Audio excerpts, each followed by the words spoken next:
যদি আপনি এই ছোট্ট একটি আমল করতে পারেন, আল্লাহ তাআলা রাব্বুল আলামিন আপনাকে আল্লাহ তাআলা গুনাহ থেকে আল্লাহ তাআলা আপনাকে বাঁচিয়ে দিবেন। আমরা অনেক ভাইয়েরা আছি, অনেক মা বোনেরা আছে, অনেক ভাইয়েরা আছে যে আমরা গুনাহ থেকে বেঁচে থাকতে পারছি না। আমরা গুনাহ ছাড়তে পারছি না। আমরা গুনার ভিতরে লিপ্ত হয়ে যাচ্ছি ভাই।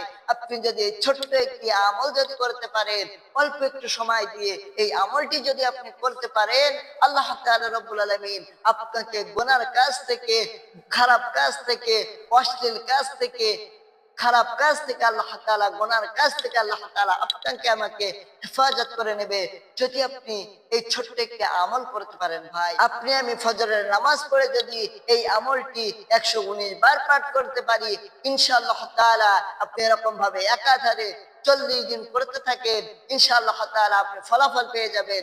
আল্লাহ তাআলা রব্বুল আলামিন দেখবেন আপনাকে গুনার কাজ থেকে আল্লাহ তাআলা রব্বুল আলামিন আপনাকে হেফাজত করে নিচ্ছে।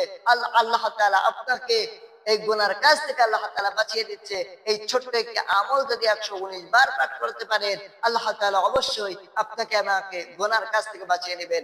এই ছোট্ট একটি আমল যদি কোনো ব্যক্তি পাঠ করতে পারে, আল মুকাদ্দিমু আল মুকাদ্দিমু আল মুকাদ্দিমু যদি কোনো মানুষ পাঠ করতে পারে ১০০০ বার, আল্লাহ তাআলা রব্বুল আলামিন ওই মানুষকে গুনার কাজ থেকে আল্লাহ তাআলা হেফাজত করে নেবে। আল্লাহ তাআলা যেন আমাদেরকে আমল করার তৌফিক দান